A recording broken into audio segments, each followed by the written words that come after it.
keeping within the track limits. Downhill over the start finish line through 2 and into the turn 3 hairpin. This is of course where Sam Bird and Mitch Evans crashed into each other in real life.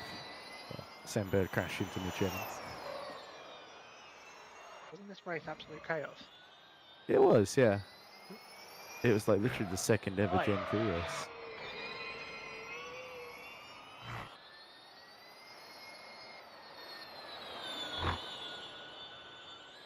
Oh, and that's Maxime Bilou lagging into the wall.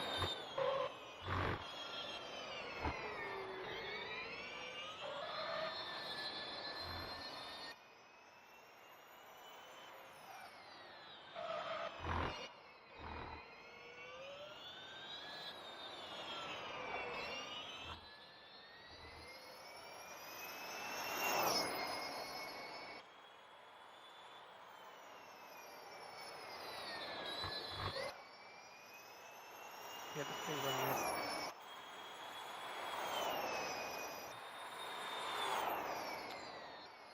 Alright, does that mean I should do the intro then? I think it's a bit late for that, but go on, Okay. why not? Right. Hello one and all, and welcome to Hyderabad for the first time in about 3.5 years, the EERC Formula E Championship. So obviously the last time we were doing it, it was season 6. I think this is the long-awaited season 7, if I've got my maths correct on that one.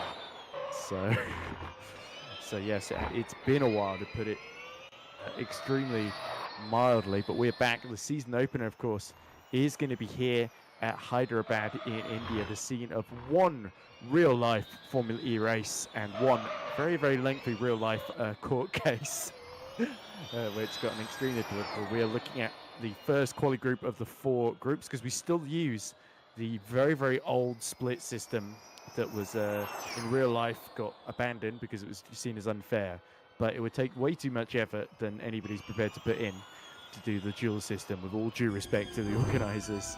So there we go, Group 1 has finished then. Maxime Bilou for LEF Auto Racing, fastest by 1.6 seconds, I believe, over Pascal Eggert, and I think they were the only ones to set lap times in that first group, because people are being disconnected left and right as we ride on board with House Sonneveld, of course. A couple of seasons ago, season 5, he was the joint champion with Joshua Hamilton, of course, who is the reigning champion from season 6. The reigning 2-time champion, technically, because of course they were tied on points going into the finale, and then the finale in London had to be cancelled because the track that everyone was using was incredibly unreliable. Everyone got disconnected, I think, very, very early into that race, and that forced the cancellation as Sonneveld goes very, very wide in the middle sector, but of course still driving for the VMS Sun Edits team in car number 11. And Sonneveld, a couple of wins under his belt, is looking to get back to his brilliant best. Of course, the first time due to the long break that these Gen 3 cars are being seen in action, used in anger through 16 and 17. Goes Sonneveld, who's fastest in the final sector of anybody, but is only able to get up to second behind Beaulieu.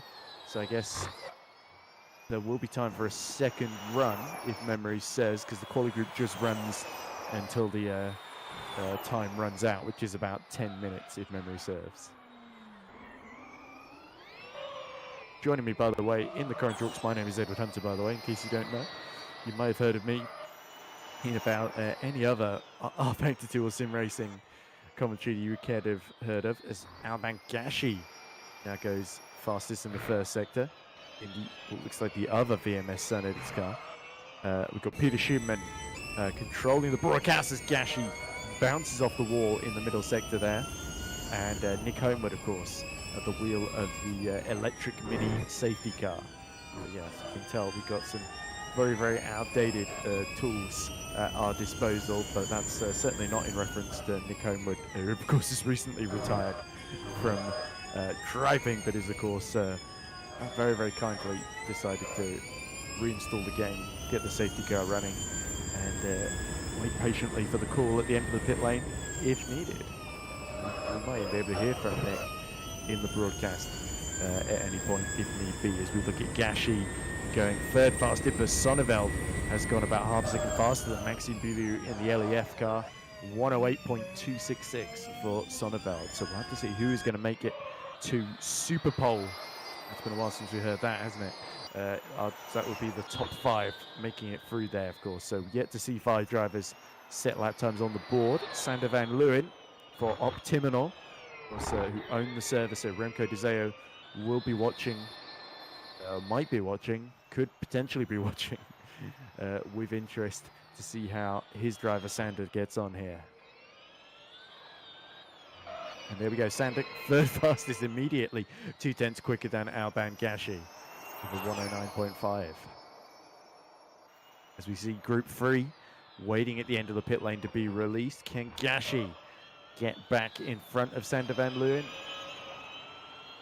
Doesn't look like it. He stays 4th as there's yellows in the final sector.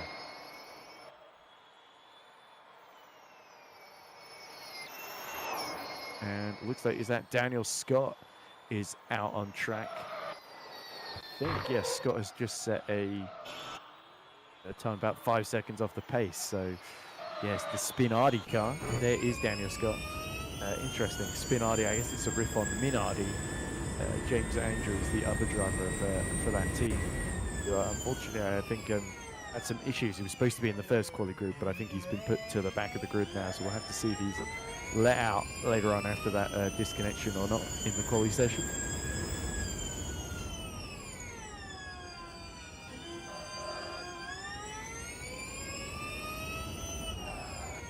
Anyway, Scott, personal best in the first sector, but 0.8 off, and the car looking living up to the Spinardi name, it must be said. And of course, Daniel Scott, you may recognise, the Scottish driver from iRacing, also competes in GPVWC, where he recently got his first points in Superlights, which of course is the second tier in Grand Prix Virtual World Championship. He finished in the top 13 at Suzuka and got 3 or 4 points for doing so for the Rookie Monsters team that he's usually associated with. So good to see Scott broadening his horizons, improving his lap time quite easily there.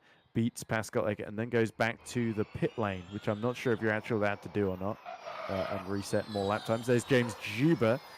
So this is another drive from Group 3 for Hunter Birch Simulation, a team I know well because I run it. It's my team. It's got my name in it. Bright green car, difficult to miss, but Juba, of course, was one of the championship contenders, a multiple race winner last season in Gen 2. He's 0.4 quicker than House Sonneveld through the first sector here, so this is looking quite promising for getting into that top 5 into Super Pole. A reminder, after this, Group 4 is Aidan Coleman, Yannick Pleiss, Louis Hartley, Michael Steffel and Joshua Hamilton, the reigning champion. So we should be seeing James Knox, James Juba, Gordon Brecker, Luca Gray and Abdurrahman Valid in Group 3 on track at the moment. So I think Scott was just finishing off from Group 2. Is what we were just seeing there as we look at Juba, who's looking very, very hooked up here. And sure enough, some people got extra laps because they disconnected. There we go. So already the group system, which was outdated to begin with, is starting to fall apart as Juba and Knox go first and second, with Juba ahead. Abdurrahman Valid, there he is. Valid, of course, driving for Into the Points Racing Blue, the second of the Into the Points teams, as his teammate has spun down the starting grid on the approach through turn 2 into 3. There is Knox in the LEF car as he drifts it through the hairpin there. Fantastic rear guard action, trying to put the Gen 3 through its pace. Of course, we have seen the Gen 3 Evo come out in the current Formula E season. As James Knox completely missing the corner there. He will have to reverse out. And that's just what happens when you either lock the brakes or brake that a little bit too late. The brakes on these Formula E cars, carbon brakes, pretty good, but not, and they won't do all the hard work for you. You do have to actually engage them in time.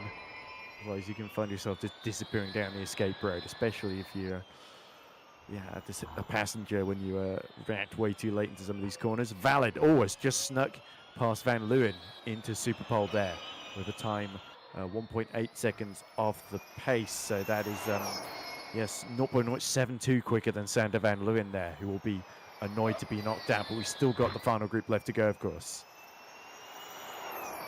And Lorenzo Terbic says, if you would like a co-commentator, I'm available. I'd have substituted for David Granville, but my neck is not in a good way, so I have refrained. So there we go. That's why Lorenzo Terbic is not driving, but apparently his neck injury does not disable him from talking. So, I mean, I'd be glad for the company, because Nick has said, I think, 3 words so far. So, with all due respect, Nick, safety car duties take priority, I guess. I'm just setting up the backup server.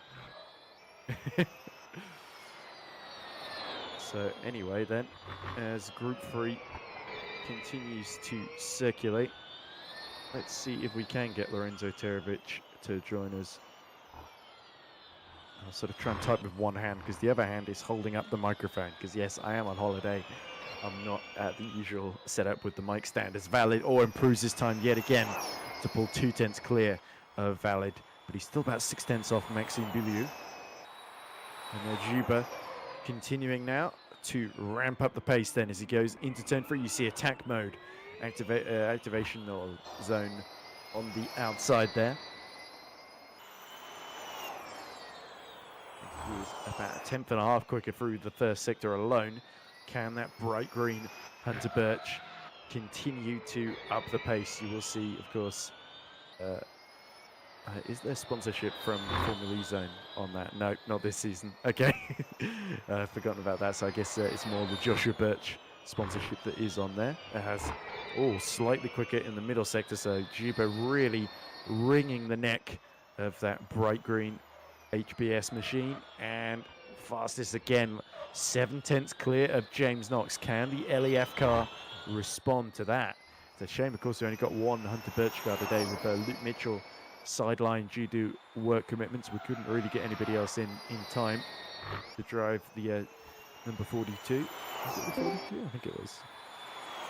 And now we are joined by LEF team boss, appropriately enough for Hunter Birch versus LEF showdown. It's Lorenzo Eterovic who joins us in the commentary box then, as we see, is that James Knox just getting to the end of the pit lane there? I think it is, Ed, and thank you for having me on board on this race. As I said in the Discord, I was supposed to be substituting for David Granville, the number 10 in LEF car. Unfortunately, on Monday, I had a bit of an accident on a public bus ride. Long story short... Were you driving the bus? No. If I was driving the bus, I would be here. But yeah, long story cut short, I experienced whiplash and I'm struggling to move my neck around, so I refrained. Okay, I will try not to get you too excited then. I can talk fairly well, it's just that turning my head around. Well, you always were able to. You were always a very erudite talker, if I may say so. But there we go. We just got information from Pascal Eggett, of course, running the server, as well as doing a lap in the first quali group. Says, we're going to switch servers after qualifying is done, including the top 5 shootout. Chris Davis and James Andrews will get one more lap each after group 4. So that's, of course, they were in the first qualifying group and then got thrown out, as we now look at 360 Motorsport's very own Luca Gray, who, of course, is fresh of competing for Hunter Birch in the EERC British Touring Car season, where he got a couple of victories as well. Very good driver in qualifying, Luca Gray. Got a lot of pace, not exactly had the greatest of fortunes though, but he puts a lot of effort in. Very, very naturally talented is Luca, and he's had some good qualifying for us. They were getting to Super Pole a couple of times. Berlin in the last season we did in 2022, 3 years ago, comes to mind, but he's also had some good individual race drives as well. We've seen Michael Steffel, who you might remember last season, punted around James Juba after Juba got pole in Mexico, which certainly affected the course of our season. But Michael Steffel has almost certainly forgotten about that completely. and will not care to be reminded of it as we look at Yannick Place teleporting back to the pits, and that is because we've been kicked out of the server then. So it looks like we will have to fill until Peter Schumann can get us back in, Lorenzo. So apologies for that, but we'll keep our eyes on the timing screen. Do you need me to send you the timing screen, by the way, Lorenzo? I think I've got a good eye through Peter Schooneman's eyes on the current timings, so... All right, well, there we go. Yeah, that's true. The overlay's still there, but just in case you want a little more detail, here it is. And shall I say the link for the people listening on stream, the 2 people listening on stream? But it is live.optiminal.com/EERCFE, all lowercase. So, so anyway, as qualifying Group 4 continues then, so a reminder of who will be participating in this group before we see the sort of consolation laps for the 2 drivers that got disconnected earlier. It should be Aidan Coleman, Yannick Place, Louis Hartley, of course, Season 2 EERC British Touring Car Champion, Michael Steffel, and reigning champion Joshua Hamilton. Both Steffel and Hamilton from Into the Points Red, of course, who, if I'm not mistaken, are also the reigning teams champions. Well, there's Louis Hartley. By the way. I was going to say that would fill in, but I know that, but seeing as the last Formula E season was 3 years ago, I think you said, I don't think I'll be able to. But yeah, as you see Louis Hartley and Chris Davies doing their, you can say, honorary laps around the streets of Hyderabad. Just out of principle, I guess you could say, but maybe there is still a chance for them, you never know. Yeah, and by the way, it is worth pointing out that technically Louis Hartley did lead the last race that we did in Hong Kong at the end of Season 6. There was a great fight between himself, James Juba, and Joshua Hamilton, with, of course, the title up for grabs between Hamilton and Juba, with Hamilton in the end doing enough to finish 3rd and bank the title, but what was it, 2nd? I can't remember. Hartley was definitely on the podium and did lead quite a lot that race, but it was Juba who did take the victory then. So Louis Hartley very, very keen to put in another really strong qualifying performance as we cut to Michael Steffel, or Mikhail Steffel. I've always been a little bit uncertain how to pronounce his first name.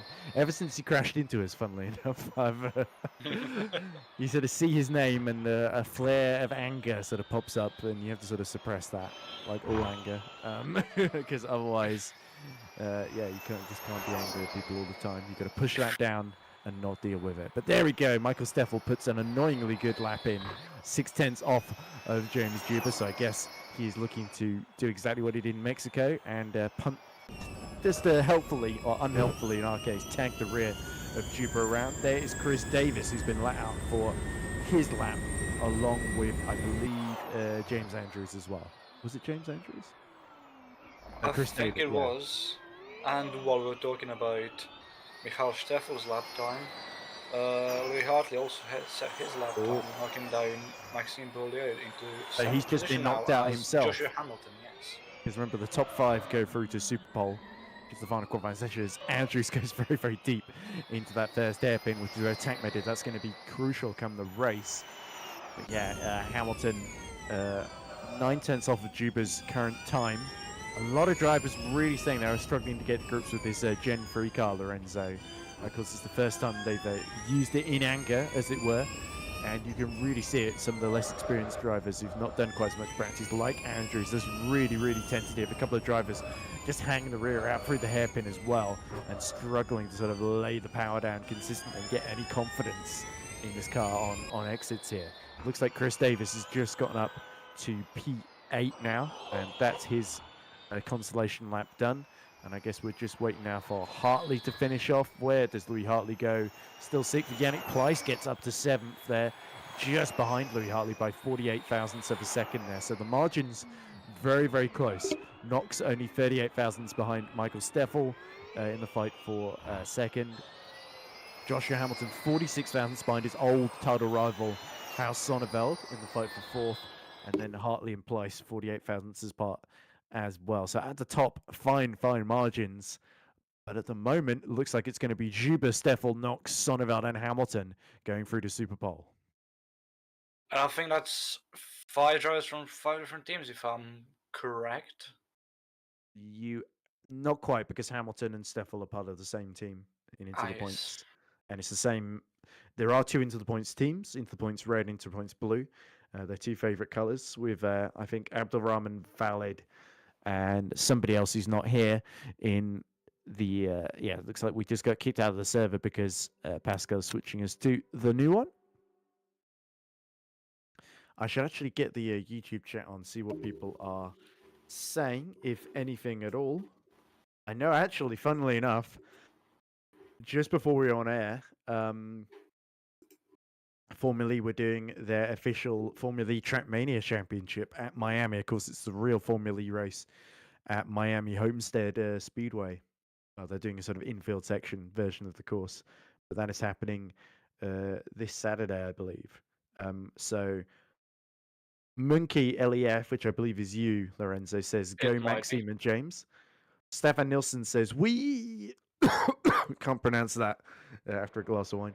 Maxime Beauty says, you might not be watching live replay, by the way. I see times being set before they cross the line on stream. Well, YouTube is about 30 seconds behind real life. No kidding, Maxime. It's almost like it's the first time he's tuned into ERC. But to be fair, he has got a Super Bowl to tend to, hasn't he? So I guess what will happen now is in reverse order. Pascal will order them out of the pit lane one by one. So I believe it should be Hamilton first, because he was the last driver in that in fifth position, wasn't he? Then it shows. So the order should be Hamilton, Sonneveld, Knox, Steffel, and then Juba. So Lorenzo, have you got any advice for your man James before he goes out and sets his one flying lap there? Only allowed one in Super Bowl, of course. Well, I don't think James will need any advice, especially not from me, seeing as he's objectively a higher caliber of driver than me. But I believe that he'll give his all out there on the track. But as we've seen already in other qualifying laps, the cars are a bit shaky. Some drivers have not put in as much practice as others have. But I think that it's clear that the grooved tires as well contribute to a lack of grip in the cars that some drivers are probably not as used to. So if I would have to give any advice, gun held to my head, if I can say that even, it would be to be careful with the grip, especially in the lower speed corners, as those are the ones that mostly have less runoff and closer walls on exit. Yeah, At well, least it one of certainly it wouldn't appears so. be the most dramatic thing that happened at this circuit, because in real life here at Hyderabad, in the real life qualifying session, the track marshals let in rush hour traffic, and qualifying had to be delayed because they literally opened up the barriers to let people going on their way to work, and end up having to go through the circuit, because that's obviously the route they would normally take. So, yeah, communication to the public leaving a bit to be desired in real life, and certainly a chaotic situation that was certainly you hope not to see repeated in real life, at least. No such issues though in virtual Hyderabad, which is mercifully free of all the political strife that has, let's face it, consumed the aftermath of the cancelled Hyderabad E-Pro. As we see there, the safety car, Nick Homer, I think, just stationary next to the pit lane is Josh Hamilton, reigning champion, is going out on track first for Into the Points. Hashtag Mean Machine, it says on the top of the halo. Well, certainly Hamilton, known for his aggression, known for being double reigning champion effectively the past two ERC Formula E seasons. He's definitely one of the most consistent drivers in the field. There's a litany of wins. I can't remember how many off the top of my head, because as I say, it's been 3 years, and I think, as you were saying, Lorenzo, by some of the struggles that people have had, it's certainly shown, as you see big tree sculpture in the middle of the circuit. I have no idea what that's all about, but I assume it was an installation brought in by Formula E about 3 years ago, and it certainly marks out the skyline here in downtown Hyderabad. I believe there's actually one turn on the circuit that's right next to like a local cinema. I can't remember if they named it after the cinema or not, or if it's even in this mod. I believe it's the same guys who did last season. What is it? Is it Alban Gashi and the other guy's name escapes me? But I believe it was those two that did all the all the mods. I think Nick might remember their names better than I do, as we see Joshua Hamilton begin his first flying lap. Into the first chicane he goes. Very, very careful not to cut track limits there, which caught out so many drivers in real life. There's a big river next to the track on the left-hand side to Hamilton, sorry. Into the first hairpin he goes. Looking neat and tidy so far as the rear just starts to misbehave Lorenzo, but of course first lap on this server, so purple time of course for Josh Hamilton, 21.8 through the first sector. And seeing as he's former champion as well, he knows what he's doing around these streets, but we did see him in that little right-left flick lose a bit of the rear, tap the wall with I think his He's done it again. He's done it again as well, and that might be detrimental to his final time, seeing as he's the first couple of tenths gone back in there. As we see in purple sector 2 as well, naturally, as he's the first one. Yeah. It does look like we're still in warm-up, by the way. I'm not sure if that is going to affect things or not, but yeah, clearly Pascal knows what he's doing. Across the line comes Joshua Hamilton any second now, and the time to beat is going to be a 108.0. So that is about a second off of what Juba was doing. Respectable first lap, but immediately now, released from the pits is House Sonneveld for VMS Sun Edits. Can he match what Josh Hamilton has just done there? I think he might, because as good as we know Josh Hamilton is, that was a bit of a sloppy lap. I think the fastest lap in the initial qualifying session was by Juba, yes, at 107.3 if I remember correctly, so that is 7 tenths quicker.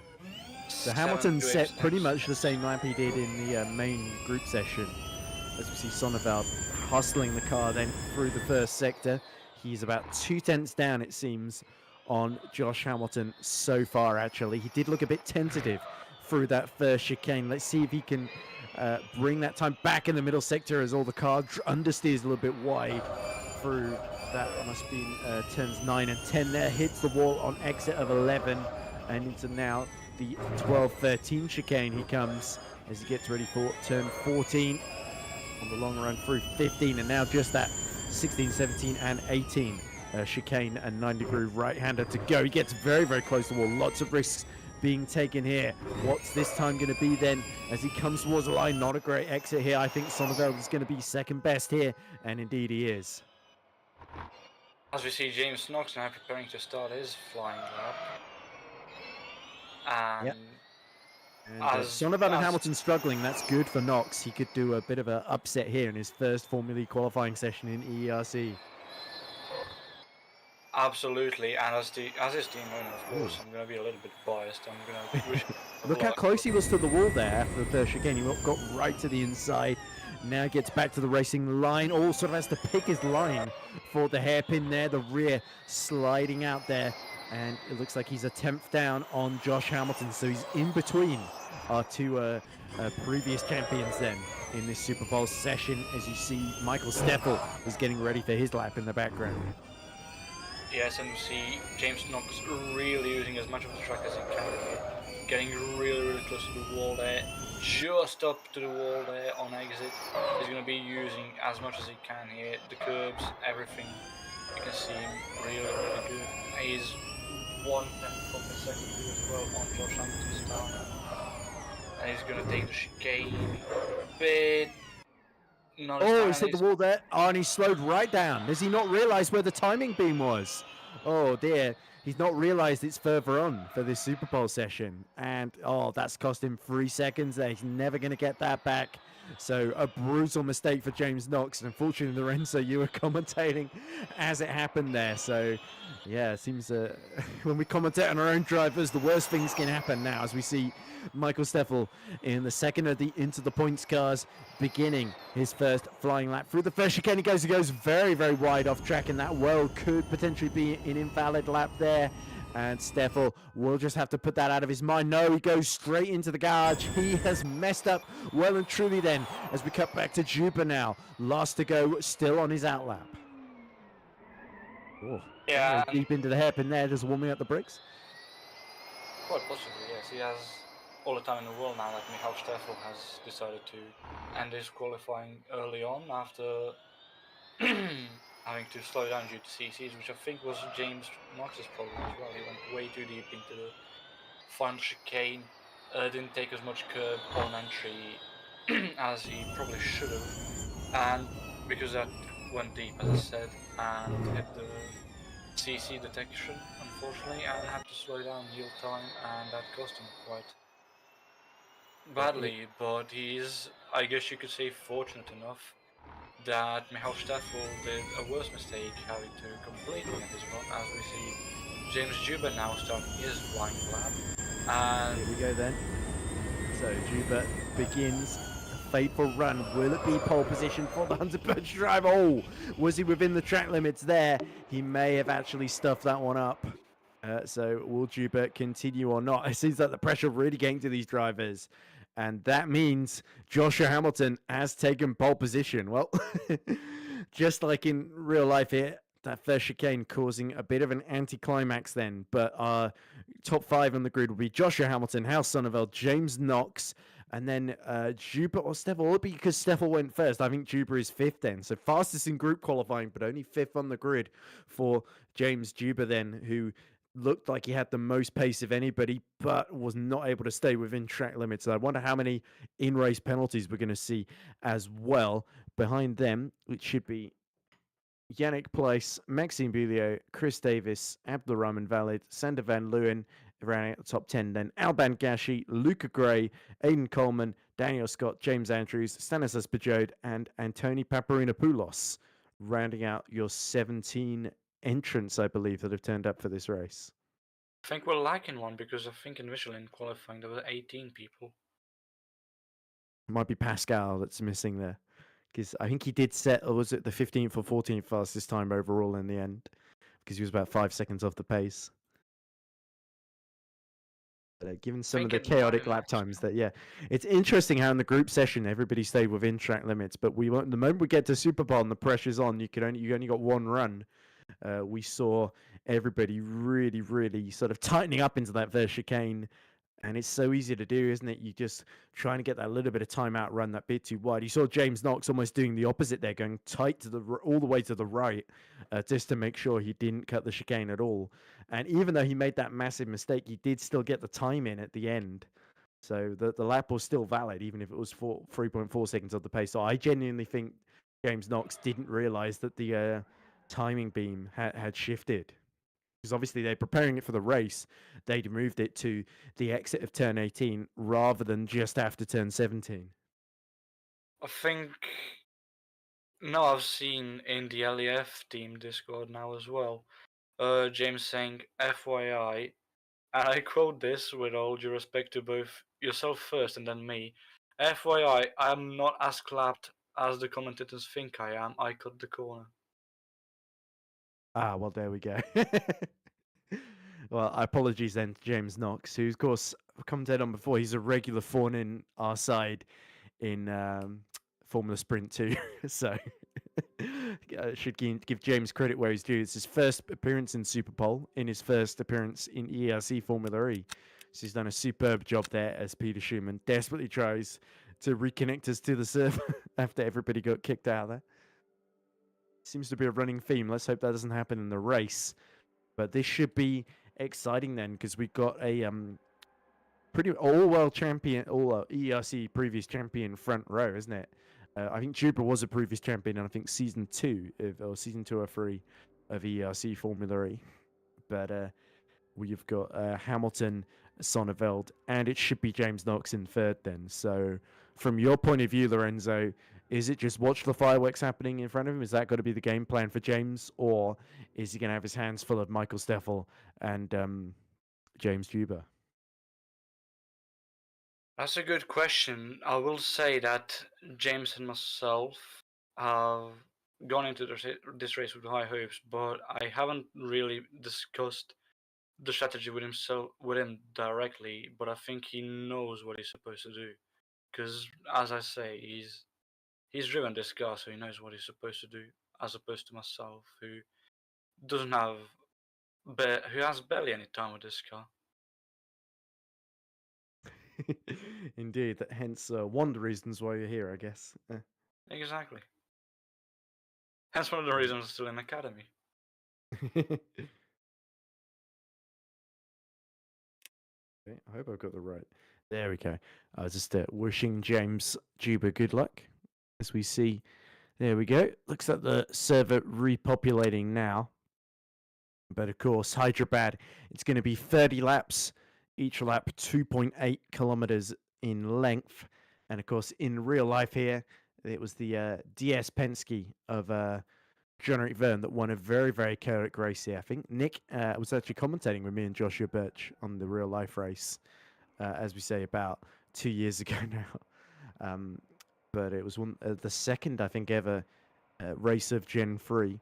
And it was a great defensive drive from John Verne against his sole win in Gen 3 of Formula E, actually, as Verne held off Nick Cassidy for pretty much the entire race. It was also notable for Sam Bird messing up and clattering into his teammate Mitch Evans at the attack mode activation zone at this hairpin, which saw a lot of drama. As there we see a little bit off track there for Luca Gray, but no harm done. I think he stood still would have done just enough to activate attack mode there. But of course, the way it works, you've got to go through the red part and then the blue part as well. You've got to make sure you don't miss your activation, otherwise you've just gone wide for no reason. But of course, the 360 Motorsports team will be keen to get back to business then, as we see, is this a replay of that? I think it was he hit the red first bit of the activation, but not the second bit there. But of course, it being practice, it wouldn't have been enabled anyway, as we see. Oh, and Luca has since decided to destroy his front wing. And we see Chris Davis now boarded in what appears to be low Yamaha inspired livery here. A little bit, because it's asymmetrical, lots of yellow and blue there. As we see, oh, a unique replay screen there. Here is Gray losing his front wing. Oh, he just tapped the inside and pinballed off the barrier there. Very unfortunate that, but luckily enough it's practice, so... I think we can all say that hopefully that doesn't happen in the race to any of the drivers. I mean, it would definitely bring some spice, I guess you could say, to the race, but it wouldn't be nice to wish that upon anyone. Yeah, well, I guess we will have to see. Unfortunately, live timing has gone down, so we might have to rely on whatever. Live times in the new server. Right, okay, well, there we go. Confirmation from Nick Homewood. No live timing, we'll just have to rely on what we can see on the screen then. But here is Maxime. We're gonna have to pull out the stopwatches again. Yeah, yeah, I did it the old school way, from the like all the wives and girlfriends the drivers had to do in the 60s. They'd be standing on the pit wall with the stopwatch. Pen and paper. Time that other halves as they go around the track, or I think, was it the Le Mans 66 movie that showed Carroll Shelby sort of dropping a loose wheel nut next to the Ferrari pit wall, making the Ferrari mechanics go absolutely paranoid and crazy that they'd not assembled the car properly, and then in all the commotion to steal all of their stopwatches to use for themselves. I think that might have been the one, actually. Yeah, I think that was based off of something that they did genuinely do, that Carroll Shelby used to do against. It might not necessarily. I think it may have been Ferrari, because he infamously hated Ferrari in real life, because he thought Enzo was a little bit of a. I think he hated Enzo almost as much as he hated all the suits and execs at Ford Motor Company. But anyway, of course. As you see, Maxime Buet, just struggling through the high-speed S section there. We're going a little bit off track through 12 and 13. But of course, not many places to go off track. Being a street circuit, you are in trouble, as we see car 99, which will be the safety car, if I'm not mistaken. Seems to be ranked on the board ahead of Josh Hamilton, which is interesting. This is, of course, where everybody, you see there's the LEF line.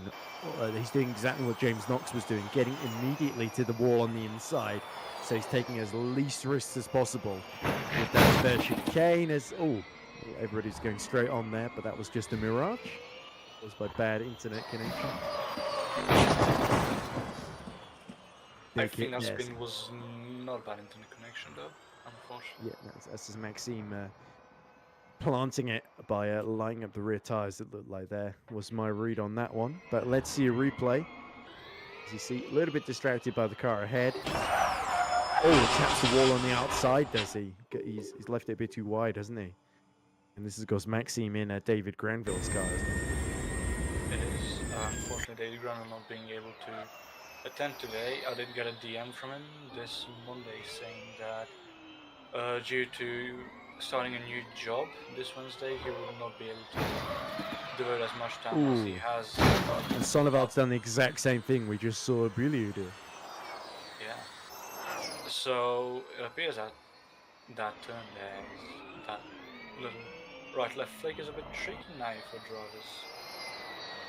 Yeah, it's deceptively catching them out. They forget how wide this Gen 3 car is, even though they were specifically designed to be quite narrow, especially compared to the Gen 2 cars that we used previously. As we look at Davis, of course, driver for the... Let me just try and get the entry list up as I try and fill time. Event information grids. Is it in grids? Nope. Okay, confirmed drivers, there we go. I always forget what they're called. Davis. Is he filling in for somebody? I think he is, isn't he? He is filling in for someone, but I'm not entirely sure who. I think it was Yannick Place who... So it's the Hazet PESC team and grip level. I think That's it the might livery be. that we're looking at. As you say, sort of asymmetrical yellow and blue Lola Yamaha Apt-inspired one with the number 30 on it. I think there's very little spot. I think it is just literally very similar to that with a bit more black on it on the top sides of the airbox there. This is a very lovely look. It's a very lovely colour scheme as well. The yellow and the shade of blue work very well together. This is... Is that a Blockbuster logo on it? It might be. It might be, and they will be hoping for a blockbuster race today as well, hopefully, maybe. They might need it to score points here. I think it's only the top 10 that score points in the EERC FE, if memory serves correctly. That should be the case if I remember correctly as well. Yeah, so, and did they change the rule about fastest lap? I can't remember if you got a point for fastest lap or not. I'm pretty sure you didn't, but anyway, Peter Schumann says, I have a recycled intro song ready adjusted for Formula E if you need a break for the voice. Given that we seem quite a way off the start right now in the middle of this warm-up session, shall we let Peter have his fun, play his VT? Why not? That he's prepared for this. Okay, Peter, you can play your ERC intro song for Formula E to get everybody in the mood for the start of Season 7. DJ Schumann.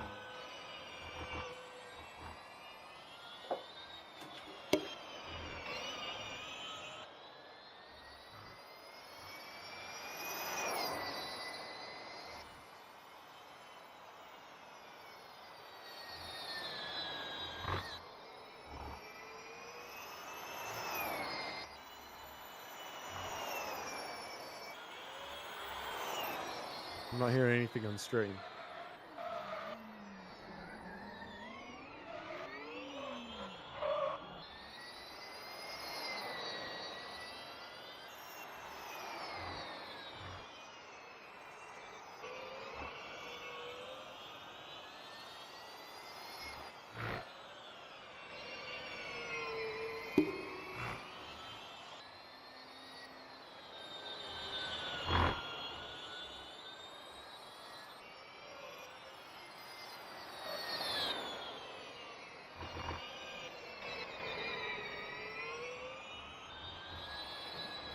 I'm not too sure that worked.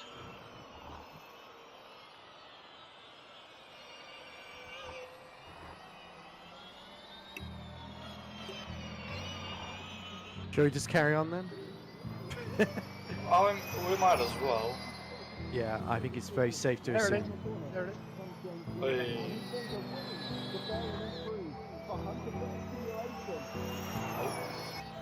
someone's facing.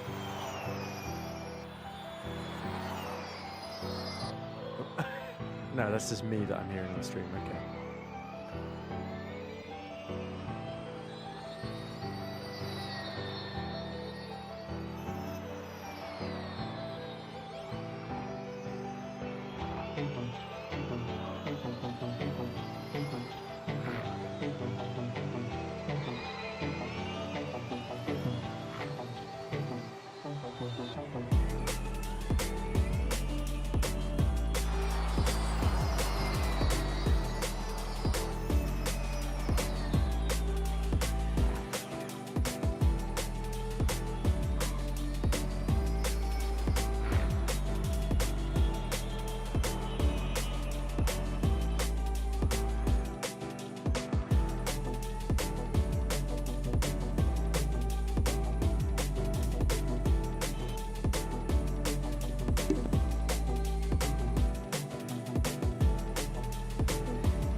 Attention grid, all non-essential personnel leave the grid now.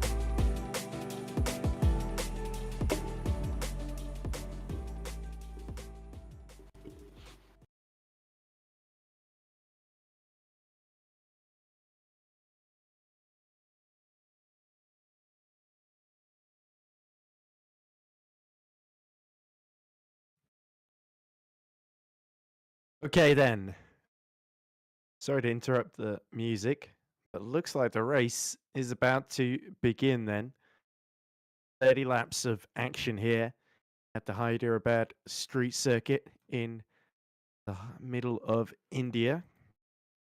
One of the largest cities, of course, up there with Chennai and New Delhi, of course, along with several others. But it will be Joshua Hamilton then starting on pole position. Remember, no real warm-up formation lap here. So Hamilton from Sonneveld, Knox, Jubrin fourth, Steffel fifth, despite messing up first. Louis Hartley sixth, Yannick Ply seventh, Maxime Boulier eighth, Chris Davis ninth, Abdurrahman Ballard 10th, Van Leeuwen 11th, and off they go then. And immediately it is Josh Hamilton that sprints away into the lead as they go down from the dummy grid, the actual grid rather, into the first hairpin there, and it is Juba trying to go up the inside of Knox unsuccessfully as there's a log jam behind, and oh dear, Alban Gashi has lost out in the middle of that with Peugeot and Paparina Poulos in the middle of that one as well. Maxime Boulier has picked off Louis Hartley for sixth position there, so that's good news for LEF as Knox still holding on to the podium, but now Sonneveld, after missing out on pole position, is starting to really pressurize Josh Hamilton at the start of this race. And remember, we are going to have to keep an eye on the usable energy of all of these drivers as the race goes on. But on the track at the moment, Sonneveld really starting to push here. He is as well, and they appear to have peeled off Josh Hamilton and Pace Sonneveld already as well from James Knox and the back behind. Not a big gap, but as it is the first lap, it's definitely a substantial gap, you could say. It's 2 or so car lengths already, but now Hayes Sonneveld has lost time on Josh Hamilton. He might have made a mistake somewhere on the track there. Ooh. 2nd 3 out And of Hartley loses another place, this time to Chris Davis. And they're about to go 3 wide here. Hartley, Davis and Gray, as Luca Gray goes round the outside of Lee Hartley as they go into turn 3. And is there going to be enough space there for the 360 car? Yes, there is. As he sees his teammate a bit further down, Aidan Coleman, in a battle with, I believe that's Van Leeuwen, that he's just going side by side with and stuck behind at the present moment. But yeah, Vajuba has just picked off James Knox, by the way, for 3rd. Crucial move for James Juber. He's immediately all over the back of Sonneveld, so that electric pace starting to come in handy here. It is as well, and the top 3 are now very, very close together. And the question is, will they be able to peel off again, like the top 2 did in the first lap, or will they stay all bunched up together as we start the 3rd lap now? Ooh. James Juba still. So that, Hamilton so close to the wall at turn 18 there on exit. You can see them lifting, coasting a little bit into that first chicane, which makes it a little bit easier to avoid corner cutting penalties when they do that. But look how much more confident Juba looks on the brakes than the 2 ahead of him. He's going to go clean around the outside, or he's going to try to, as Sonneveld extends the braking into that first hairpin. Is Juba going to get pushed into the path of Knox? Not quite, as we see Davis going wide at the hairpin, and Gray goes through up to 7th position there. So good battling here and there all over the field. But now Sonneveld starting to get the elbows out against Juba. It's allowing Hamilton to escape up the road and build a 2.5 gap. He is. He's putting his elbows out very, very aggressively. As I see yellows in sector 2. You see Van Leeuwen and Albangashi, I think, dropping, that is. And Ooh. That is not And a sight Van you would Leeuwen. like to see if you're... Can he get out of that one quickly? Thankfully he does. So it shouldn't be a need for the safety car to be deployed. But yeah, that was quite a scary moment there, and not the start of the season Optiminal would have wanted. But now, as we see the gap going back down to almost a second again, as we see Daniel Scott is the first to go into attack mode down in 13th position. But look at Juba going around the outside yet again. Does he cut to the inside to block off Sonneveld? Oh, and Sonneveld refuses to yield whatsoever, and that's going to force Juba to get overtaken there by Knox. So that to me was, and I say this with as much bias as is possible to have, I know, but that to me felt like Sonneveld didn't know when to quit there. And that was very visible that it would happen, but it wasn't expected to happen as soon as it did. Sonneveld the lap prior as well, rubbing against Juba's car and pushing him almost into the wall, which almost let Knox overtake him right then and there. But this time I think Sonneveld just didn't know when to brake. Probably pressure, probably too much ambition to keep the position. And in the end he just pushed Juba off, although it didn't take him long to retake P3. And I think he'll be gunning again for Sonneveld. Yeah, although if he'll peel off from James Knox, that is also a good question, since James Knox has smelt blood now. Opportunity Knox, as we've said before in other leagues. I think he's fed up of that pun, but you can't deny that it's very applicable here now. He's going to be gunning for that podium position, especially with Maxime Bourdieu and Michal Steffel right behind as well. Yeah, as we see Juba just really being held up there as into attack mode. Was that Gray trying to go into attack mode? Unfortunately, didn't quite nail the activation there. As we see Scott overtake Abdurrahman Valid for 12th into the hairpin in the background. But now Juba, I wonder if he's going to get annoyed here and just go into attack mode to try and sort of undercut his way past Sonneveld here. Because he's certainly got the pace to do so without it, but Sonneveld starting to really block off the road, and he's not going to go around the outside there. Look at the gap that Hamilton's got as a result of this. 4 seconds. It's almost like how Sonneveld is doing his job for him here. That's exactly what I was going to say. Juba has definitely has the pace to overtake Sonneveld without attack mode. But the question is, how early does he want to catch up to Josh Hamilton? How far does he want to let him go before he tries to attack him from P1? Because it's lap 6 and Josh Hamilton already has a 6-second lead, almost 7-second lead now, although that was due to the chicane, but that is 5-second lead with 6 laps done. So Josh Hamilton has definitely been helped by PESC. Oh, Steffel up the inside, and he just clatters into almost both of the LEF cars. Knox just survives that one, but it's Bulio that gets through, and look at this, Steffel being absolutely swallowed up by the pack. As a result of that, I think he just locked the brakes of the Czech driver into the turn 3 hairpin, and Davis is almost going to squeeze him into the wall here as well. It's so narrow at this section. Very opportunistic there from Chris Davis, but I don't think he'll make a stick. Oh. In sector 1, we see some Sonneveld down to 6th. But Yeah, I think I wasn't looking that far back. Sonneveld must have hit trouble. I don't think Peter has replays on stream, or if he does, he doesn't know how to do them. But somehow Juba up to 2nd then. So let's see a replay of what happened to House Sonneveld here. Nope, this is still live. As Sonneveld hits the side of Maxime Bulio, just survives that one there, but Sonneveld just looks all over the show at the moment.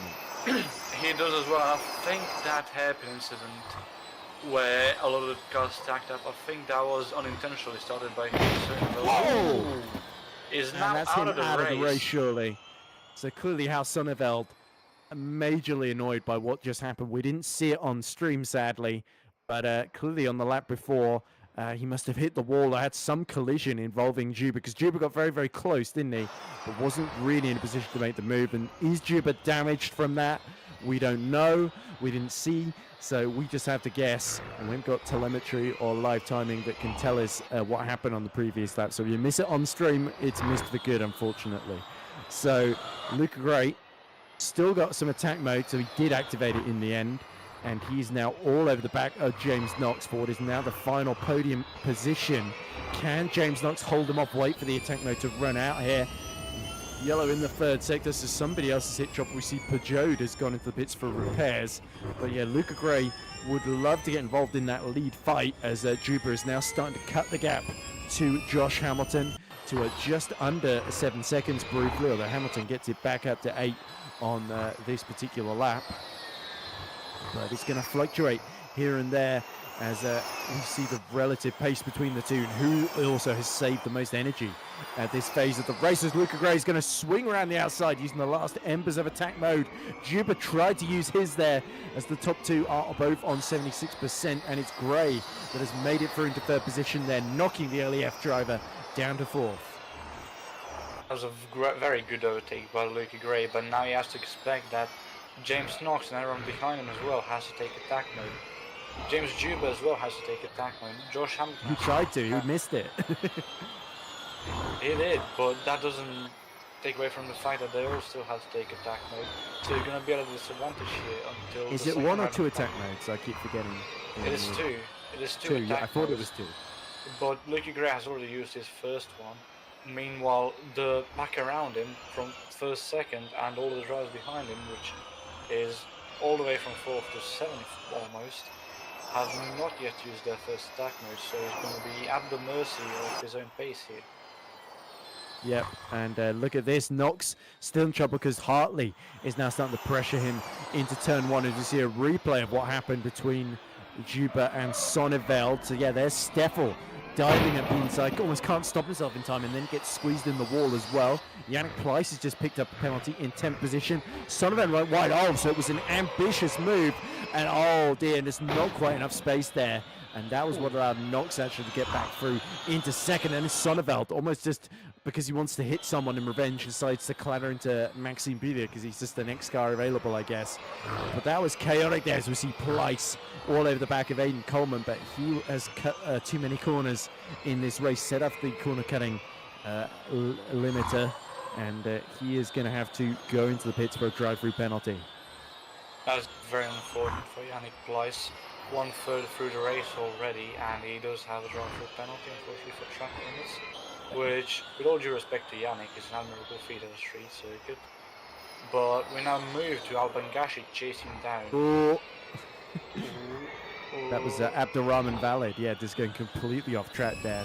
The Interpoints blue car looking all at sea here, and the Gashi and the BMS Sun Edit fancies a run at that 13th place. These two have crossed swords before in EERC Formula E, and now in Gen 3, looks like not much has changed. So it would not surprise me if Juba is nursing some damage there, because you saw Sonneval knowing he had the outside line. It was an ambitious dive into, I think it was 7, 8, 9 essentially. But on the exit of 9, Sonneval decided to sort of respond by attacking the rear of Juba. There wasn't a whole lot of space in the middle, but I think as we see, somebody's crashed straight into the wall there. I think that was that Lee Hartley? Or was that no? No, it wouldn't be Hartley. I think that might be Pajode. That was Stanislas Peugeot, I think. He was now gone a lap down. Yeah, and he's missing his front wing there as everybody tries to avoid him through that tight, twisty middle sector there. But he just absolutely planted it in the wall, and he's already had to pit for extensive repairs. Looks like he will have to do so again. Well, poor Stanislas, of course, who very legendary Team Iris driver, Stanislas Pajode. But of course, in EERC Formula E, he competes for the Ducking Fast Racing team, of course, which is the team owned by Thomas Raschke. His teammate Connor Knight sadly not here, so difficult start to their season. Steffel is all over the back of Maxime Boulier, who has survived a fair amount of hefty hits. Both the LEF cars running in the top 7 here. Knox top 6 actually to be precise. Knox 5th, Boulier 6th, and Steffel trying to get into top 6 himself. But the LEF cars will work together here to build a wall to block his progress here in the second of the into the points red car. So while his teammate leads by 6.9 seconds, Juba, affected a bit by the damage, starting to pull away from Luca Gray though, and starting to close on Josh Hamilton. As you see there, Boulier leaves the door open ever so slightly and getting a little bit scrappy on some of these exits here, which will widen the eyes of Michael Steffel. He is, and he's abusing the track limits as much as he can as well to try and gain some inkling of a gap more for Michael Steffel. We saw him go a bit more than over the curb there in the twisty section. Ooh. I think he's going to try and cut as much as he's allowed to here. Hamilton's lost a lot of time. He's down to only 4 seconds ahead of Jupers. Look at this, round the outside goes Michael Steffel. Nothing Maxime Boulier can do to hold his progress, or can he? Late on the brakes, round the outside, and nothing he can do. He's going to have to cut his losses there and stay behind that into the points car. So Steffel up to 6th. Good move by Michael Steffel, capitalizing on the mistake. 9/10 for me. Look at that, James Juba getting nice tenses. Yes, very unfortunate for you, Lorenzo. You've now no longer got 2 cars in the top 6. Only one is Stanislas Pajode gets a penalty. So insult to injury, not just Yannick Pleiss having to visit the pits, but Pajode, I think, may have sped in the pit lane on exit from repairing his new front wing there. It goes from bad to worse to horrific for Stanislas Peugeot, unfortunately, this race. And yeah, very unfortunate for him there. Meanwhile, though, look at Louis Hartley. He is really rocketing up to the back of Luca Gray here. And Hartley, of course, finished last season fighting for the win, finished on the podium if memory serves, as Gray gets a penalty for cutting the first chicane. There we go, so the penalties are starting to rack up, and that's Louis Hartley now, staring down the barrel of another podium. He almost taps the back of Luca Gray, who seems to have really lost his rhythm there after getting that drive-through penalty. He might have been thrown off a bit from his focus by that penalty, thinking, how did that happen? Side by side in the background for 10th. Not bad news for 360, because Paparinopoulos is all over the back of Coleman, and they both get past Scott. There we go, so Scott making a mistake, I think, into that hairpin, as now Paparinopoulos filling in for the 41, usually driven, if memory serves, by, what's his face? I don't remember. It's not on the entry. I'm checking. We are checking, to use Ferrari parlance. I don't see it anywhere. Who is MAS? Don't remember Felipe Massa taking part here. Could be just an open spot that's signed up quite late. Could be somebody that's dropped out quite late as well. It is listed here that Antonis Paparinopoulos should be joined for his own team, Marion Sim Racing. Okay, I guess he switched allegiances late in the day. As Gray serves a penalty, comes out in 8th position, so all is not lost for Luca Gray and 360 Motorsports.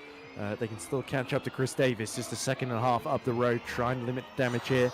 Juba still lapping 3 seconds behind Josh Hamilton. You sense, as we see a move going on in the background, is that Gray already under attack, or is that the Paparinopoulos all over the back of Coleman then with Daniel Scott for good company here? So a good fight this for 9th position then, as 360 Motorsport Coleman trying to protect his teammate with that 7-second gap, slowing up Paparinopoulos to prevent Antoni from becoming a threat to his English teammate ahead of it. They're both English, aren't they, Aidan Coleman and Luca Gray, of course. Let's look at the energy remaining. Louis Hartley and James Knox doing very, very well indeed. 3% more than Hamilton and Juba, but they are significantly up the road, both of them. I would like to point out the contrast in the LEF cars as well. Maxime Boulier on 49%. However, James Knox up until 2 seconds ago was on 56. So the lowest battery remaining and the highest battery remaining, excluding Stanislas Peugeot, who is 2 laps down. So very interesting to see that both of the LEFs are going for seemingly different tactics in regards of aggressiveness. James Knox seemingly conserving a bit more, maybe planning a late race push. While I don't think he's conserving, because look at how much he's catching Hamilton at this phase, as we see, Davis picked off by Luca Gray. Now Coleman in trouble as well at the same time. Both, it looks like Paparinopoulos is getting past him now. And unfortunately we didn't see that coming, but hopefully we do. As we see Aidan Coleman now up into 9th place. Paparinopoulos. He's down, isn't he? Oh no, he's just got back past Paparinopoulos, sorry. He has. Paparinopoulos passed him, and I think Aidan Coleman cleared him again in the hairpin. And this allowed Luca Gray again to peel off a bit. I don't really see him anywhere close enough to Coleman. Oh no, that's because we got past Chris Davis. So, as well as slowing themselves down, Aidan Coleman with Antonis Paparinopoulos and Daniel Scott, Luca Gray has already cleared Chris Davis for 7th position, so... Yeah, not long for him to catch up as we Stanislas Peugeot get yet another penalty. Won't be long until Maxime Boulier might see Luca Gray coasting up into his rearview mirrors very, very quickly. We also see a comment from Chris Tompkins in the chat, of course, legendary race director and manager at EERC. He says, seems like an accurate simulation of a Formula E race so far. And Boulier has lost his front wing, I think, because he was going very, very slowly indeed. And Luca Gray is back now into the top 6 as Paparinopoulos goes for attack mode but misses the activation zone, and Scott gets through as well.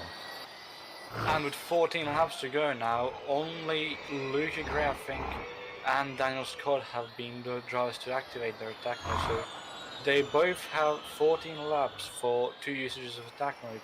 I wonder how many drivers are aware of this fact.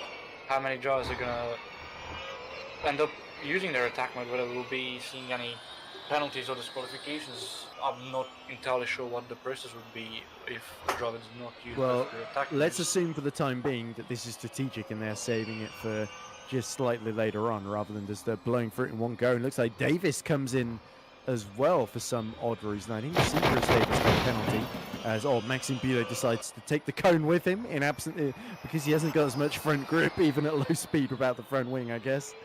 But as the size changes, nose cone for a traffic cone. And look at Juba, he's within 7-8 tenths of Josh Hamilton now. He is chewing through the road to catch up to the back of the Into the Points driver. 8 tenths quicker that previous lap.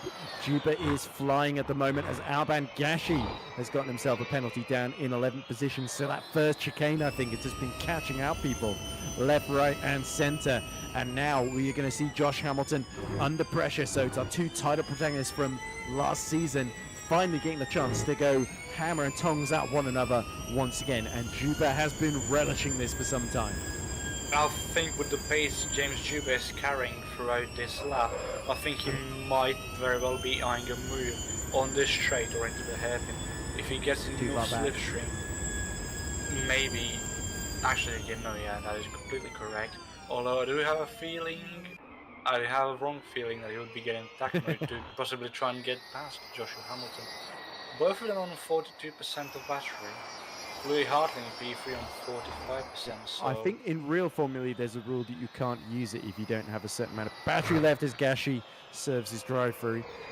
Van Leeuwen is very, very close to Daniel Scott, by the way, and we also see Knox still right behind Steffels, as Steffels actually just passed James Knox for 4th position in the race then.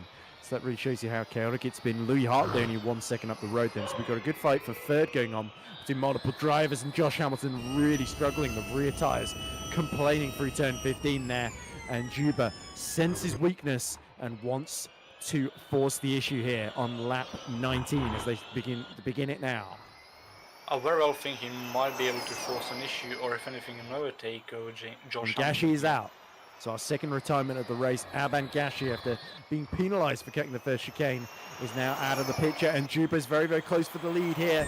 Is he going to mount an attack up the inside? Will Josh Hamilton do anything to defend? It's Juba that slots his way through into first position, and it looks like Josh Hamilton went for attack mode but missed the second part of that activation zone, as so many have done throughout the race there. So Hamilton now has lost further time rather than sticking to the back of James Juba there. But important moment for Juba. He leads the race for the first time. He does, and that failed attack mode attempt might have cost Josh Hamilton, because he's already lost 2 seconds over James Juba. And it's created a gap for Juba to use his own as well. Exactly, he's carrying over the pace he's used to catch up to Josh Hamilton, to form an even bigger gap on him now, and that mistake by Josh Hamilton may have very well put a massive dent on his race win chances, as we see a big battle for P3 now, seeing as the battle for P1 has now come down. Michał Steffel very, very close to Louis Hartley, with James Knox not far behind.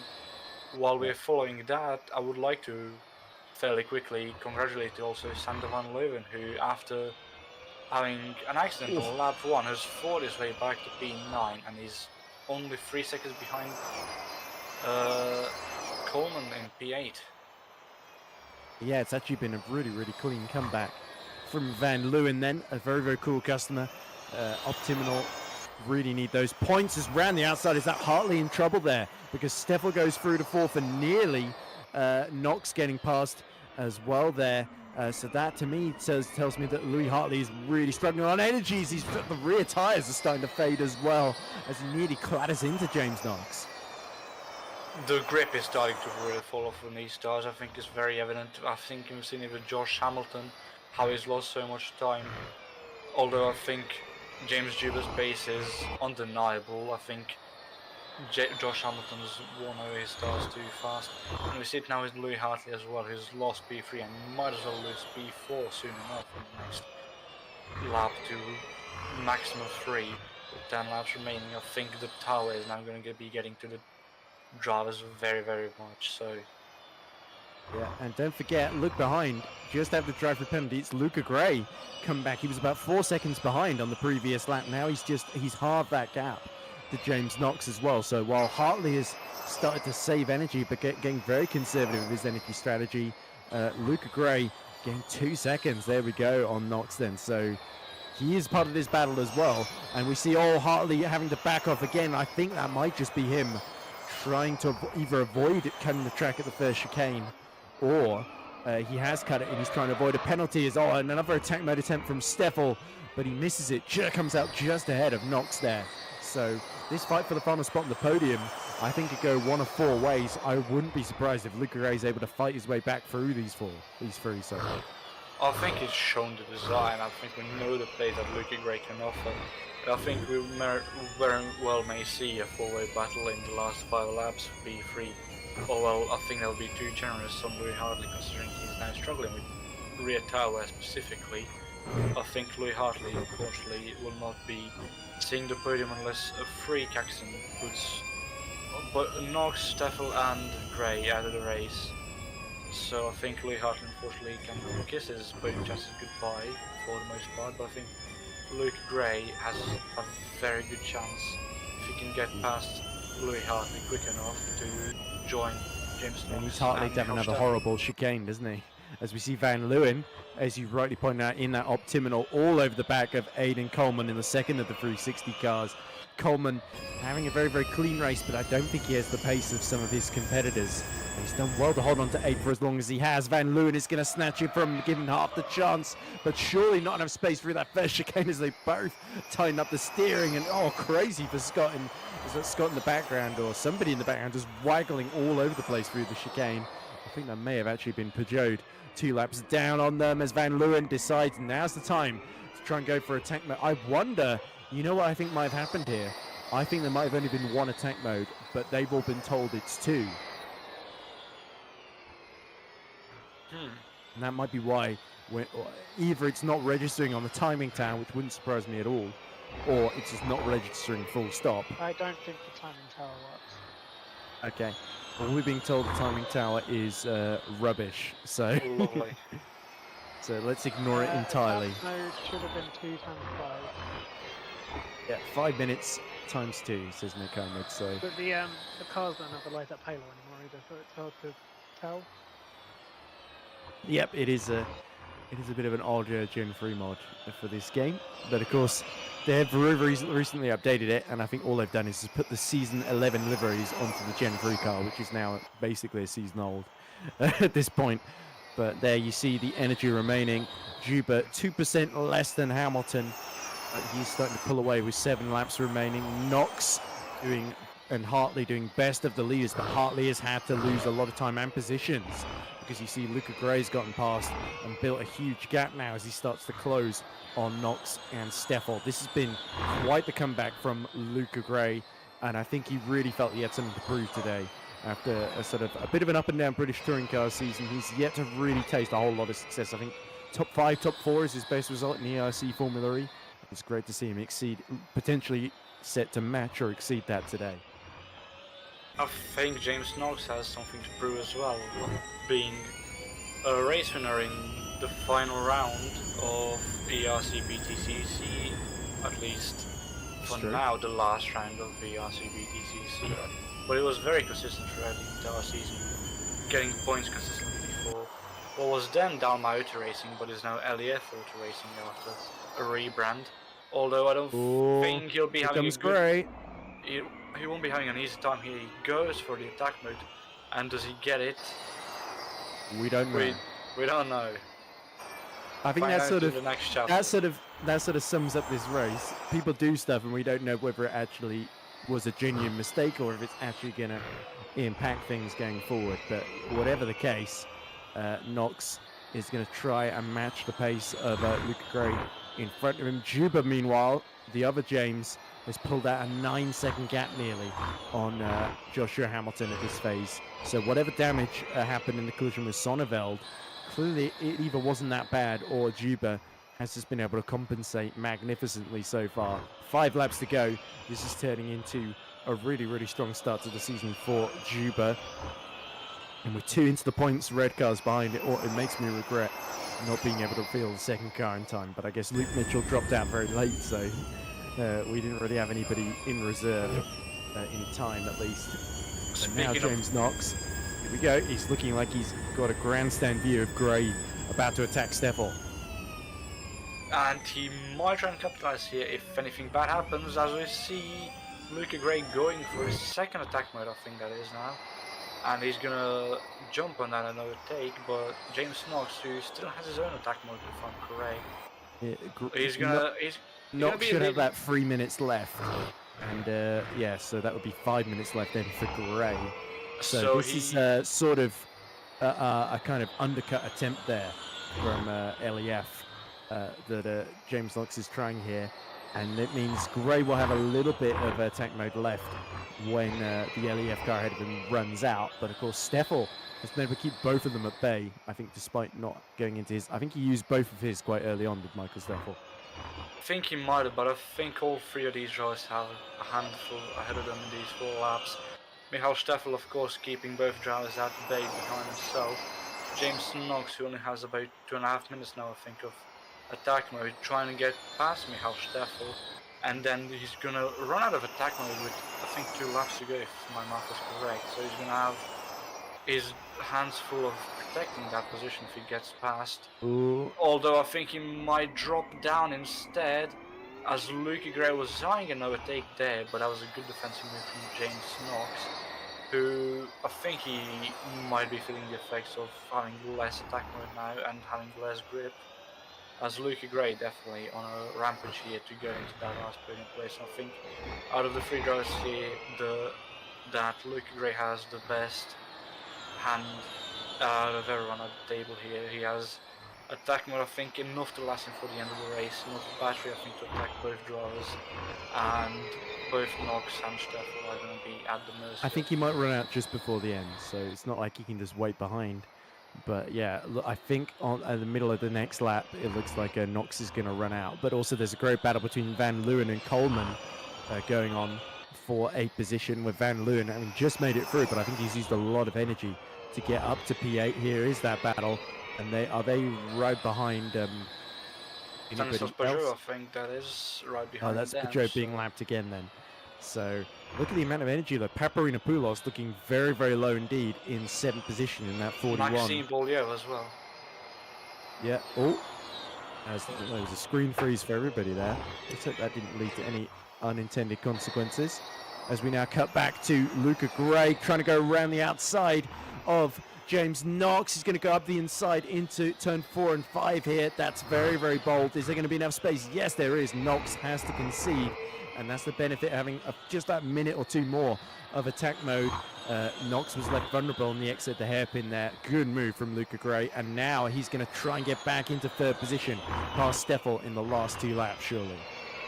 He will attempt so, but I don't think he'll be having quite an easy time getting rid of James Knox. We see he's still right behind him, and I think as much as he would like to attack Michael Steffel, I think realistically looking at the gaps now, that him having to defend from James Knox again would be the more likely situation, as Michael Steffel has clearly used this battle between James Knox and Luca Gray to his advantage.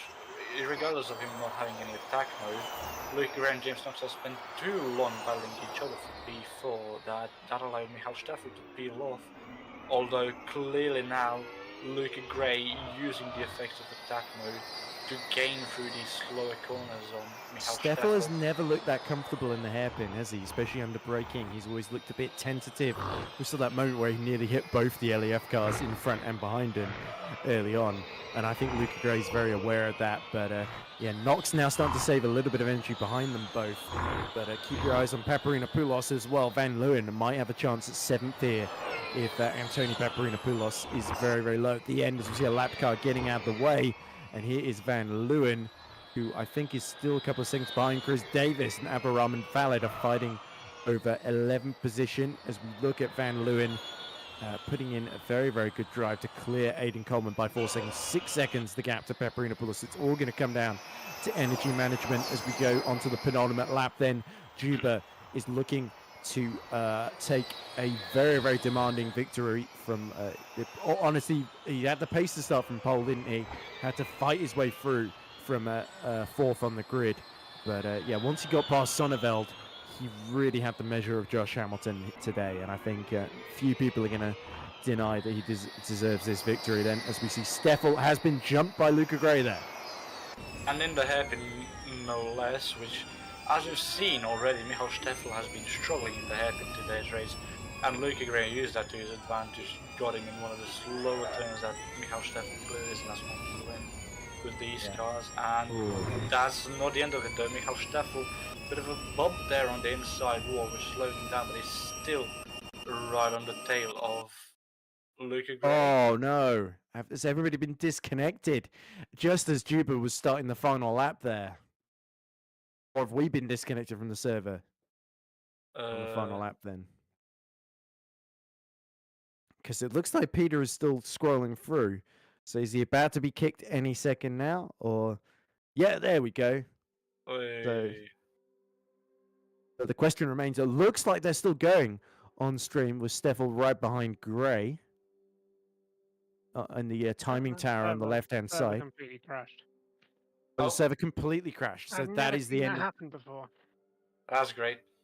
Well, we definitely passed 90% distance, so I think we can probably call the result then. So that is James Juba taking victory from Joshua Hamilton. Luca Gray just getting the move in time before that crash.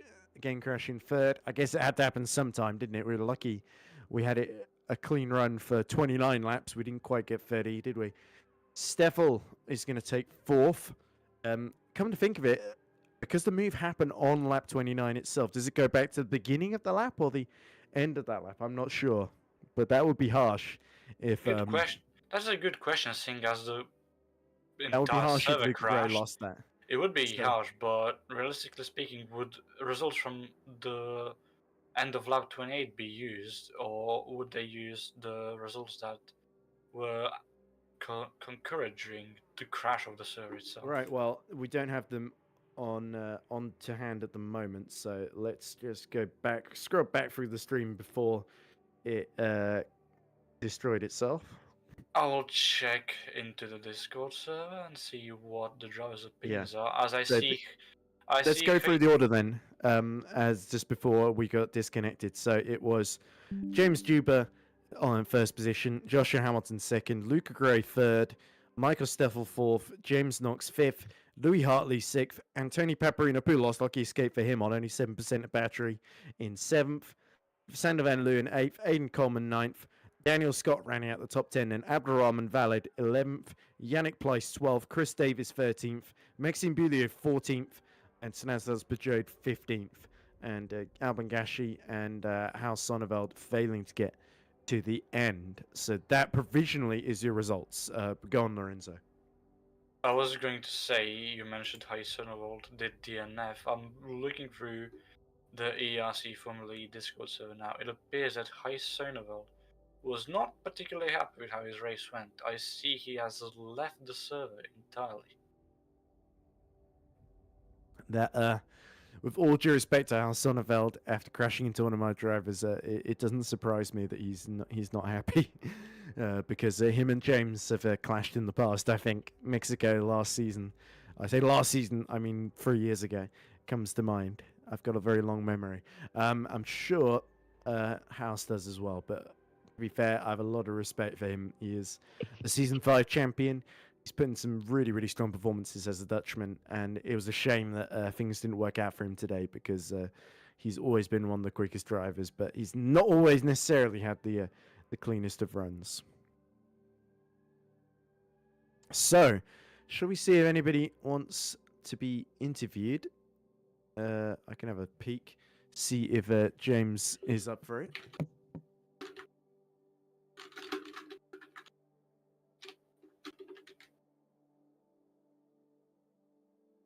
Right.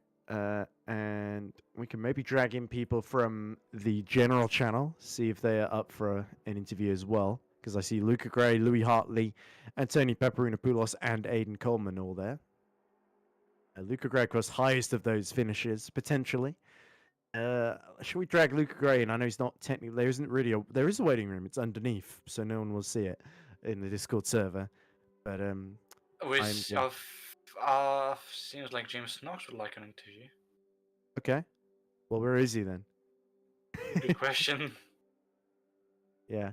Apologies, by the way, because we do see the calendar on screen at the moment. Oh, as Peter desperately tries to get it the right size. We did have to skip the season opener due to some server issues at Rome. Clearly, they haven't completely gone away, as you may have seen today. But, of course, we still got quite a number of rounds, 6 rounds left to go, 5 rounds, sorry, after this one in this championship. Of course, Bern, Switzerland will be the next up, with Sao Paulo, Brazil on the 7th of May. Bern will be on 23rd of April, the end of the month. All these are on Wednesdays, by the way. Punta del Este, Uruguay is on 21st of May. Diriyah, Saudi Arabia, oh joy, on the 4th of June, after Punta del Este on the 21st of May. And then we have the mystery race that's been pixelated out, but you can probably guess which one it is, on the 18th of June. I think it's clearly Potero de los Funes. Okay. I thought it might be London, but you never know. Right, I'm not seeing James Knox anywhere, so I'm just going to drag Luca Gray in. Hopefully he's not mid-swear word or profanity, so and see what happens. So we're now joined by our third place finisher, 360 Motorsport's very own Luca Gray. Luca, it's sad to commentate on you driving for another team for a change, but considering you got that early drive-through penalty while running in third, you had to fight your way through onto the podium, and it's a good timing as well, because you just did it before the server crash as well, on that move on Michael Steffel there. We just missed it on stream, sadly. I think we just saw the end of it, but that was a really, really strong drive from you. Yeah, it an interesting race, to say the least, especially with that drive-through. It's a bit harsh, but there's nothing we can sort out with Errol. But yeah, after that, Errol coming back, Griffith, yes. yeah, Louis having to stop on track like 3 times helped me. To not get a penalty? Yeah, so he got 2 orange because we were in VC. He got 2 orange penalties, and he was on like 9.5 out of 10 penalty points. And then he stopped on track, so he didn't get a drive-through. And then Wow, okay. yeah, I don't know what happened at the start as well with the front 5 or 6, because I made up a few places off the start, and then somehow I was in 3rd. Yeah, you picked off Louis early on, and then I think House was having all sorts of issues with James, and both Jameses actually, James Knox and James Juba, with Juba in particular being like trying to move on him through like 5 and 6, and sort of I think Juba had the inside for the first bit of the sort of chicane, and then House Sonneveld decided to sort of give him a tap round for good measure, just to remember him by, and then had to sort of drop out of the race. And yeah, I guess it's frustrating with the drive-through in a way, because looking at the pace he had, you were 19 seconds down on Joshua at the end. There's a sense that maybe you could have had second today if you'd avoided that. I don't think so, because I was behind James by about a couple of seconds when I got into 3rd, and then I saw him pulling away. But I don't know if Josh was just slow at the end, but yeah. He was losing the rear tires a bit. He was starting to really struggle Okay. compared to, well, I say struggle, but that was compared to James Juba, who had an amazing setup today, I think, Yeah. clearly. But anyway, a word on Aiden. He had a pretty solid race to 9th, I think, in the end, backing 360 Motorsports up with some good points there as well. So first podium for you guys too, from your side as well. Really? Oh. I don't remember you being on the podium before, unless you correct me if I'm wrong. It's been 3 years, Lucas. So. Wait. I wouldn't be able to remember, but Aiden definitely could have been probably with me, to be honest, because he started with me and he had the pace. But he said something about clipping the wall at some point earlier, and then he just got caught up in battles, I think. Yeah, so unlucky, I guess, for Aiden, but there'll always be another race. You looking forward to Bern in a couple of weeks' time at Switzerland? Lots of chicanes, I can tell you that much. It will be interesting. I don't remember it being a very fun track to drive, but it might be with these cars. There's a fair bit of elevation in Bern. It's actually got some pretty solid sections, but yeah, there's a main straight that has like 2 or 3 chicanes down it because it was designed for the Gen 2 cars anyway. Yeah. But anyway, Luca, thanks for coming to talk to us, and congrats on the podium. Would love it to be in one of my cars, but I guess we have to get used to the new blue reality with you back in the 360 team, and we wish you all the best for the rest of the season. Thank you. Right, so we'll let Luca depart the commentary box. Let's hear from our race winner, James Juba. Also, that's one thing. Oh, sorry, James. Drag you into the interview room. Oh, there's James Knox. Sorry. We can have both Jameses at the same time. Yeah, I'm Sure, happy why to. not? They can answer both questions. We can treat James Knox like the race winner, and we can treat Mr. Juba like he just came 5th. But that's not the case, James. You qualified, well, 4th, technically, because you were ahead of Michael Steffel, despite the fact that both of you didn't set valid laps in Super Pole.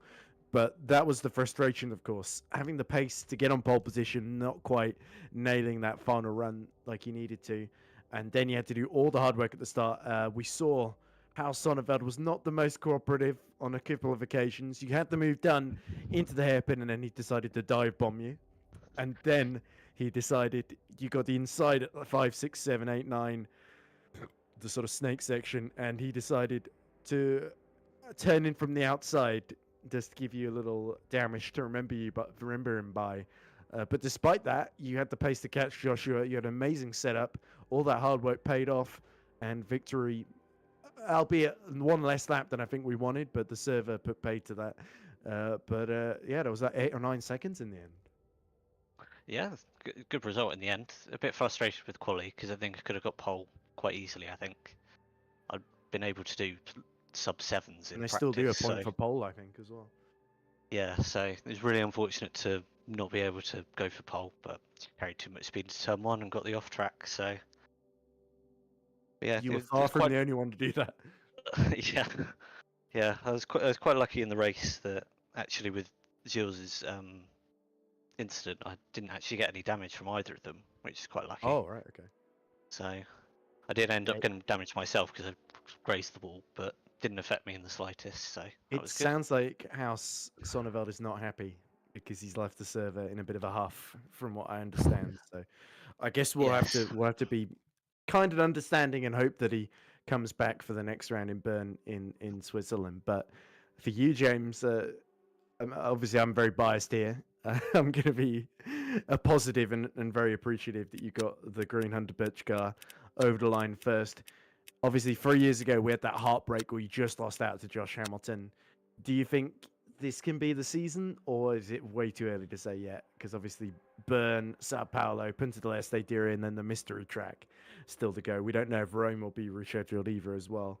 But yeah, it really feels like this has been the perfect start to the season other than qualifying. Yeah, it's a long season. Good start at least, but yeah, and I mean, as we've seen in this race, I think anything can happen. So Yeah, let's hope we can get Luke in the other car, or at least somebody in the other car ready for Bern, but to back you up at least a bit and all that, to share all that hard setup work. But thank you for your efforts, James. Lorenzo, do you have any question for James before we let him go? I do actually. First of all, congratulations on the race win. And I would just like to say, of course, had to battle Hayes Sonneveld first off at the start of the race.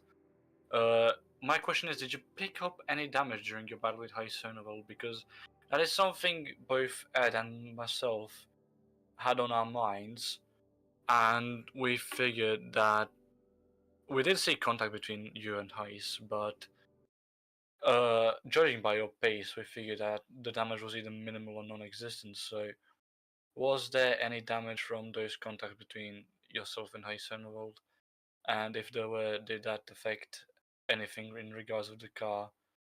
And did you have any harder of a job with that, trying to catch up to Josh Hamilton? Although, from our point of view in the commentary booth, it didn't seem like you had any trouble at Lorenzo, all. you're repeating yourself. You've already asked the question. Ah, to answer that, no, actually, I Yep, there we was go. surprised I didn't lose my rear wing for the first bit of contact because I thought I might have done, but yeah, even in the second bit, absolutely nothing.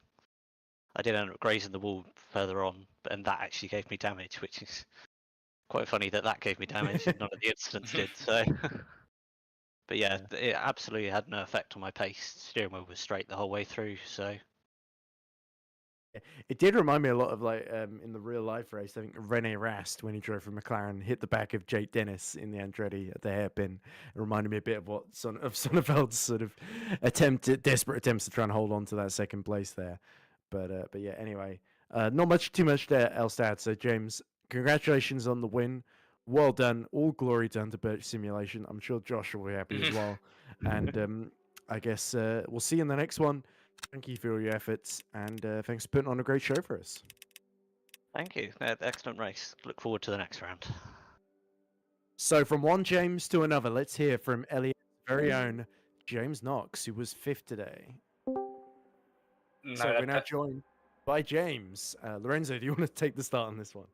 well, I'll see you tooted your own horn with your own James. I'm gonna toot my own horn with my own James. James, I would like to congratulate you on. Hello. Hello. Sorry, I didn't hear if you said something to begin with. It was taking a while to join there. Sorry. Sorry. Everything's okay. Good. That's good to hear. First of all, I would like to congratulate you. EERC Formula E debut. Of course, you've been a consistent driver in the past season and a half of EERC British touring cars, having won the last round there as well, and translating that into P5 on your debut here. How did the race go for you? I went quite well actually. I quite enjoyed it, to be honest. I mean, it's a very different change of pace to BCCC, I'll tell you that much, and GPVWC as well, that I have driven in this year and last year. But no, I think the race went quite well actually. Start went quite well. So I just wanted to hang back as much as possible, save as much energy as I could, because obviously I've never done a full race in these cars before, so wanted to test the waters a little bit. And then there was, I'm not sure who it was battling for P2. It was the other James and someone else I Sonneveld. forgot. Yeah, yes. House Sonneveld. We call him House Sonneveld. It's got a G in it, but it's officially Dutch pronunciation is House Sonneveld. House. Okay, I see. Right, yeah. So I was just hanging back because they were battling hard, very, very hard, very early on as well. So I didn't want to get caught in that kerfuffle. I made a couple bits of contact, and then I did slip through to P2, but lost it immediately because the other James had very, very good pace. Congrats on the win for him as well. But yeah, and then once that happened, it was a very slow race after that, saving as much energy as possible. Didn't want to get in any unnecessary fights, and I was saving just enough energy for the last lap to go on a push with P3. But fortunately, yeah, the server decided to disconnect. So unfortunate, but I appreciate the race organisers for getting this all sorted anyway, and it's been a blast. We were lucky we got 30 minutes of the server not crashing. So Yeah, exactly. I was holding my breath, but yeah, no, Wow, it was good fun. all 30 laps. Wow, you've got more endurance than I took. I know you've been a thorn in our side in other championships and indeed here, James, but you've got more endurance than I gave you credit for. But even, yeah, I try my best. Were you surprised when you saw Luca Gray? Because obviously he got the drive-through for track limits at the first chicane. Were you surprised when he just coasted up in your mirrors and got past you a couple laps to go? Did that annoy you, or did you think, oh, we're done with Luca, and then he came back at you? Or is it like, oh, here we go? Well, no, he pitted. I was like, okay, he's gone. I don't have to worry about him. And then suddenly, about 10, 15 laps later, I see him in the mirror, and I'm like, where's he come from? Like, how's he done that? So, yeah, I mean, I wasn't really annoyed. I was like, well, he's got the pace. I didn't want to battle him too much, and I wanted to save my energy to the end. But we all know how that went. So, yeah, no, yeah, I wasn't annoyed. I was just, I was surprised, very surprised. There we go. Well, not all surprises are as unpleasant as Luca Gray snapping exactly. at you a few laps to go. So, still quite a way to go in this season, James. Of course, we got Bern coming up next, followed, of course, by Sao Paulo, Punta del Este, Diriyah, and then the mystery track to end the season. Potential, unless Rome gets rescheduled, which we don't know just yet, because that was originally going to be the opener. Yeah. Are you excited for what's coming up? Of course, in your first season, Bern, a very, very different track. Lots of chicanes, bits of elevation here and there. Of course, it's a lovely part of the world as well. But are you excited for that? Because obviously, a very, very different challenge to Hyderabad. Yeah, I'm excited. I love a street circuit. I do quite like Formula E, so I mean, it's just another learning experience, really. I mean, you're right, it is a very, very different track though, and it's the elevation and the chicanes, really, really tight chicanes. I'm a bit worried for racing there, but I'm sure it hopefully should be fine. As long as no one's silly and tries to go side by side for those tight chicanes, I think we should be in for a good one in Bern. Yeah, the last time we raced there, I think was season 5, and it rained as well. And it was me and Joshua Birch, my co-commentator and co-team owner, were doing it, commentating the race, and it was on May the 4th. So we spent the whole race doing quotes from Star Wars. I think it's just for fun, and I don't know. I think we must have been the most annoying commentary ever, but for anybody to listen to, actually wanted to hear the race. Oh, never. I'm pretty sure House Sonneveld's younger brother Tayan, because that was sort of. Because of the rain in qualifying, it affected the groups. So 10 got in one of the best groups, got on pole or near the front anyway, and then won from his older brother. So he was very, very happy about that. It's a shame we've not seen too much of 10 since then, but from the MSN. But he might come back one day.